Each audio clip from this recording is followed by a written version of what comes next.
Welcome to the Bombshell Business Podcast, where driven fempreneurs learn how to become more bold, brave, and unwaveringly confident. Turn your dreams into actionable, marketable, and profitable plans and make your business irresistible. Welcome back to the Bombshell Business Podcast, soon to be the Velvet Machete Leadership Podcast. The only shift there is going to be that instead of just serving exclusively female entrepreneurs, we are going to serve anyone who considers themselves a leader or who aspires to become a leader. And what is a leader? It's simply someone who influences, right? So you can be a leader whether you're a business owner, if you work for another organization, if you're leading at home or in your community, in an organization like a nonprofit, association, whatever that looks like.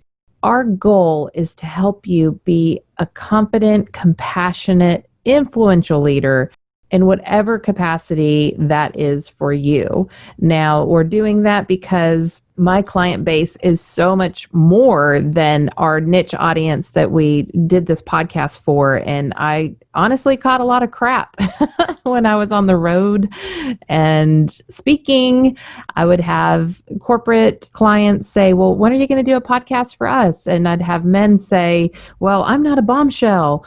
And of course, I would tell them, well, you can be a bombshell boy. I do have male listeners, but I think it's just easier and more respectful to open up the podcast to everyone who wants to be a part of our community, because we're a pretty cool community, not because of me, but because of you. So that's the skinny on what's happening next, and we are super excited.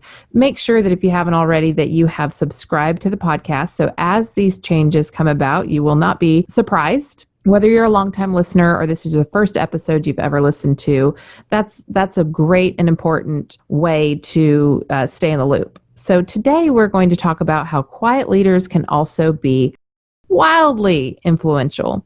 So if you're a business owner and you feel like maybe you're not as strong as other more gregarious business owners, or maybe you're in an organization where that real loud, boisterous leader has the edge, I want to talk to you today. And if you're a leader who's a boisterous leader, if you're large and in charge like I am, I want you to consider, don't hop off this episode. Let's just start there.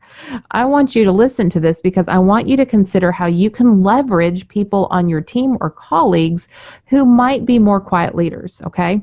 So when people think leader, they think big, bold personality, large and in charge, right?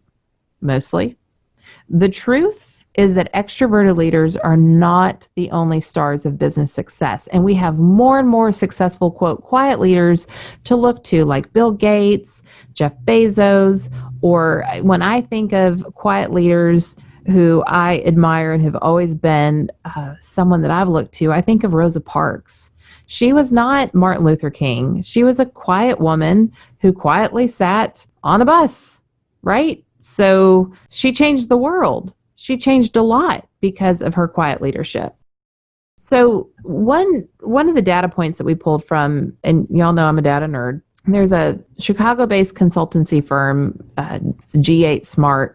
They spent 10 years creating a database called the CEO Genome Project. And when they were analyzing their data, their findings included that over half of the CEOs who performed the best were introverts. So extrovert means that you restore your energy by being around other people. Introverts restore their energy by being alone and putting some distance between them and other people. You could also be an extrovert where you do restore your energy by being around other people, but maybe you're just not as loud. Maybe I'm not sure the right word to use there. Maybe you're just not as vocal. Maybe that's the word to use. Maybe you tend to be more of a collaborative leader. So no matter where you fit, let's just dig in a little bit more. So let's explore the behaviors that don't necessarily always get the fanfare, but they add incredible value through subtle yet effective influence. So quiet leaders often lead with a supportive style as opposed to an authoritative style. So they're not really ones that are going to demand respect. They tend to be more humble. And that's not to say that people like me aren't humble. I'm not saying that. It's just that they come off as more humble. They humbly take a collaborative approach to decision making and execution. And they're at their most influential when the people they lead feel heard, involved, and invested in the outcome. So they influence through shared vision and by the team buy-in, instead of being the vision caster who's on the stage and the warrior leader that's like, charge, here we go, here's my plan, let's get excited about it. They're more about, what do you guys think? How can we as a team do this? And they get that team buy-in. In fact, that's a really powerful way to focus people and processes towards success. So you have those supportive leaders that might be more of the quiet type.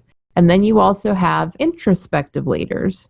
So these are definitely unpretentious. They're reserved. They're known for being insightful, reflective, probably candid. They're going to say what they're going to think, but not necessarily in a way that a very extroverted, big personality would. They think things through before acting. And as reflective individuals who just need a little time and space to decide, what are my next steps going to be? Their contributions are imaginative. They're often surprising to those who might otherwise perceive them as quiet. So I want you to think about who that person is wherever you work or in your business.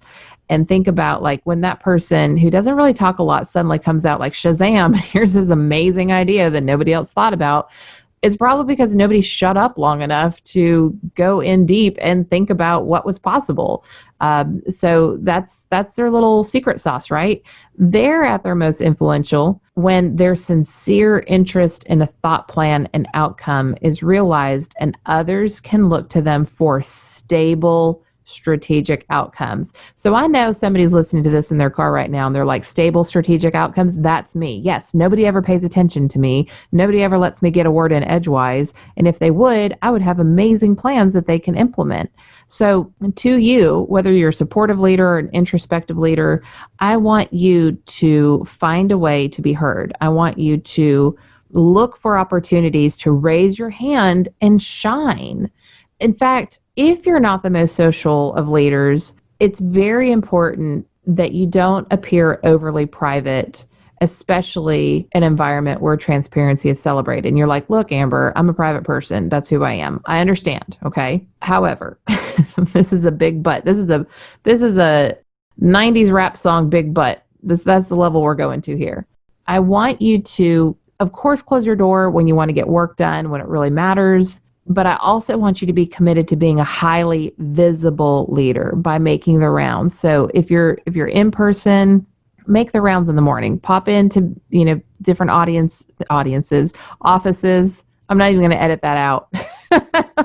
Everybody's like, "You're such a great speaker." Oh, after 2020, when I have not been on hardly any stages, and it's all been Zoom and Microsoft Teams. You get a little rusty. So I want you to see that I also struggle, okay? I cannot stand that my listeners think I'm perfect, or some of them, the ones who reach out to me anyways. For the rest of you, I'm not perfect. If you didn't get my newsletter about my little experience in the ladies' restroom, email me, amber@amberhurdle.com, and I'll forward that to you. You can see how imperfect I am. Okay, anyways, so if you're making the rounds, make the rounds in person, obviously safely with a mask on, social distancing, but make sure that you get a chance to see everybody in the morning so that they see you. Just seeing your face and seeing that you care about them, that's going to be critical. And if you're online, make sure that your face is visible on Zoom. Make sure that you're interacting on Slack, Voxer, whatever that tool is, WhatsApp, whatever you're using. Make sure that you're in there and that you're interacting with people. Popping in on chats and that sort of thing, like, hey, just popping in, hey, just checking in, how are you doing? Do you need to hop on a Zoom? Do you need anything from me? Make sure that you're doing that, because whatever that digital communication tool is that you're using with your remote teams is important as a piece of connection, because a reclusive or an isolated leader does not inspire followers. That is not an inspiring, influential experience. So keep the end in mind. And you're a thoughtful person, right? If you are a more quiet leader, that typically means that you're in your head more and less about spitballing ideas with other people and talking through ideas. You tend to be more think through ideas. So adding that visibility to your leadership strategy is really critical for you. So think about, if in the end I want my team to be highly engaged, to give discretionary effort, to work as a team, then that means that I need to do something that maybe isn't inherent to me, but I'm going to bubble wrap that. And once we rebrand and everything, I'll probably do a whole episode on what I mean by bubble wrapping. But we'll just protect that area of yours with a strong strategy, like just putting some time on your calendar to make sure that you're interacting with your team in a very visible way. So the end game for leadership is influence, ultimately, right? And there's many paths to influencing others. It's really important that you own your unique way as part of your personal brand. You know, I'm all about some personal branding. And then I want you to position it as a valuable resource to the organization or the effort that you lead, whether that's your business or you report to somebody else. If you can show that your more introspective or your more collaborative, supportive approach to leadership gets the job done, then you're going to be seen as an influential leader, and that will open up opportunities for you, whether that is the sexier projects, whether that is more customers, whether that is a raise or a promotion or whatever that looks like. Own you, do you. You know, I say that all the time, just do you, but make sure that you're doing it in a way that other people can see the value. Now, if you're wondering, what type of leader am I? I don't know. Then I invite you to take my personality quiz. It's really quick. And when you do it, I'll help you define your distinct values so that you can leverage your results to position yourself as an influential leader who makes things happen. So I will let you know what makes you great, what makes you most influential, and then what you might need a bubble wrap to fortify your more fragile traits that could hold you back. So those things that just aren't your jam. So I don't want you to overthink any question. If none of them are a fit, go with the one that is the best answer among the options. There's just a few short questions. It will give you some great insight into how you show up at your best as a leader. And I'll even send you a downloadable PDF of your results. So it's free, no strings attached. Go to amberhurdle.com/leadership quiz. It's amberhurdle.com/leadership quiz. This would be a fun thing for your whole team to do. Get everybody on your team to take it. And then you can start seeing what those strengths and what those areas that might need some bubble wrap are on your team. And you can start respecting each other for what you bring to the table. So that's going to be it for today. Remember, no matter if you're extroverted or you're introverted, if you're large and in charge or if you're more introspective, you can be an amazing leader if you are true to yourself and you understand the value that you bring to the table. That's what I want from you. Okay, so take that leadership quiz, and I will see you on the next episode. Thanks for listening to the Bombshell Business Podcast. Visit amberhurdle.com for more resources and be sure to tune in again. Cheers to you, Bombshell.